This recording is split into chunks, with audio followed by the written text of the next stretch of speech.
Oh, what a difference a week makes. Johnny Venerable Bullbrock, PHNX Cardinals in our weekly NFC West Power Rankings.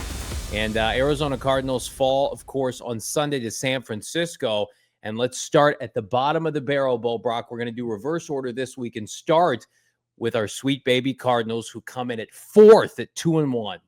Yeah, it's a brutal blow where you thought this team got away with two ugly wins. Could they go into San Francisco and take advantage of an undermanned Niners team that became even more undermanned than even anticipated as they lost Nick Bosa to a torn ACL? The answer was no. They had their worst offensive performance of the season and really didn't inspire any hope on that side of the football going forward. So with that being said, with everything kind of that unit being at full strength for the most part, I know they were down Paris Johnson Jr., but Kelvin Beachum filled in admirably, and it doesn't look like PJ is going to miss, an extended amount of time. Like, where are the improvements? Where can they be made? You just don't have much hope for that side of the ball. And I think it just really torpedoes their chances of being looked at higher in this division at this standpoint. Yeah, this division is a gauntlet from a coaching standpoint, and I think that was on full display on Sunday. Robert Saleh versus Drew Petzing is not a fair fight as it's currently constructed. And this defense, listen, it's scored in back-to-back weeks, not enough this past week.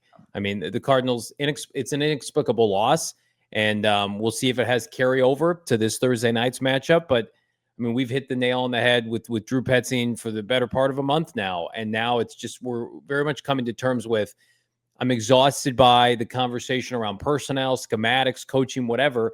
Your offense is holding you back from contending postseason aspirations. Like, you're at the bottom of this tier ranking, and yes, you're 2-1.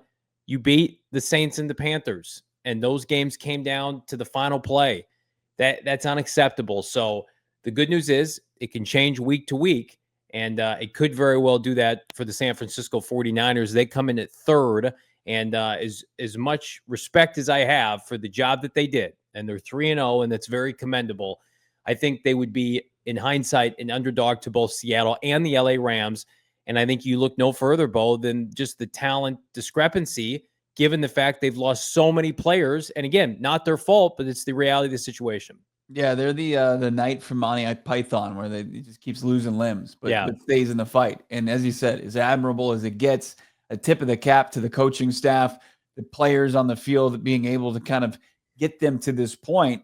I know they're atop the division, but you look at just the erosion of this roster dating even back into the offseason as they're trading off players who are still impact makers in this league.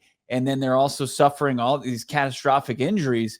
It's tough, but, credit them for weathering a storm. But as we look at these power rankings, it's with a little bit of foresight. I know they lost to the Seahawks or they beat the Seahawks in week 1. They get out of there. But at the same time, I see them just trending the wrong direction roster-wise. They still have a cupcake schedule that they can take advantage of and put themselves in a decent position going forward.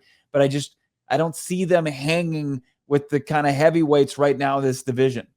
Yeah, they can very well make a postseason run based on their schedule alone. And looks like they're going to get Brock Purdy back this week, and Ricky Pearsall has emerged. So they're a team to watch. We were watching the Seahawks in our peripherals during the Cardinals' struggle bus offensively. And Seattle, after that week 1 performance against San Francisco, underwhelming. Sam Darnold has been anything but.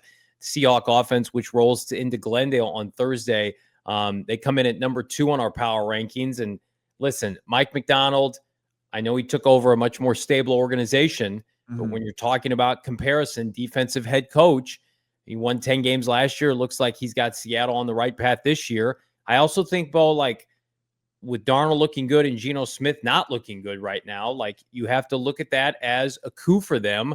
Yeah. Seattle's going to be a very difficult matchup, as it always is for this team come Thursday night. Yeah, look, I mean, did they get just the slightest bit better at quarterback? Sure. I mean, but the argument is they got better, and it, good for them. And they didn't have to break the bank. They got a draft pick for Geno Smith. They pivoted and they found, they had a little bit of a parachute here in Sam Darnold for them to kind of turn forward and look to the future. Who knows what Jalen Milroe is deep on the bench there. guy with a fun skill set. But as far as the Seahawks stand right now, Johnny, I mean, we saw the defense trending last year, and it's one of the best in the league this year. They give up 17 points, 13 points. And then you're right, the offense is playing that complementary football. Just, I hate to say it.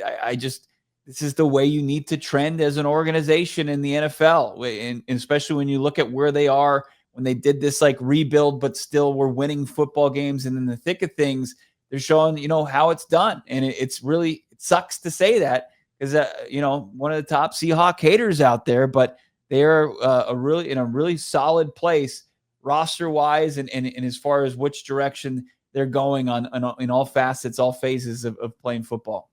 The LA Rams come in at number 1 in our power rankings this week for the second consecutive week.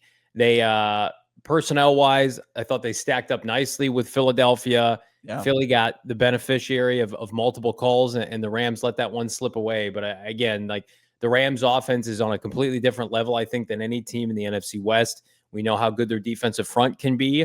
They're certainly not unbeatable. And if you pressure Stafford, like he will make mistakes, and their special teams blew them. So I think the Rams are a team where you look at them and we know what they are. For the Cardinals specifically, it's like, okay, here's the barometer, here's the bar. And watching the Rams, it's like Cardinals aren't close to that. I don't think the Niners are close to that right now. So unequivocally, this is the class of the division like we thought it would be. Yeah. Yeah, a bad loss for them. Like you can't sugarcoat that, but it's to the reigning champs. It's on the road, right? And it's as you said, they didn't get the benefit of some of those calls. Some of them are real tough. Yep. But you look at Matthew Stafford; he's not scared to make any throw out there on the field. He's empowered by his offensive play caller to do so. Him, Devontae Adams, Puka. It's a trio that isn't to be turn your nose up at. You still like Kyron Williams in the backfield. And if I know it's been a slow start defensively for them. You haven't seen much from Jared Verse and crew, but you know that the talent's there on that side of the football. And we're not gonna. It's an SEC loss as far as this goes. It was a good SEC loss for the Rams, and we're gonna give them the benefit of the doubt here in our power rankings and keep them in the top spot, despite the Niners being atop the standings at this point in the season. The nice thing about this division, it changes seemingly week to week, and it's the best division in the NFL based on win-loss percentage through 3 weeks of the NFL season. What do you think of our power rankings? Where did we make a mistake? What do the Arizona Cardinals have to do to rebound this Thursday against the Seahawks? Drop a comment, leave a like.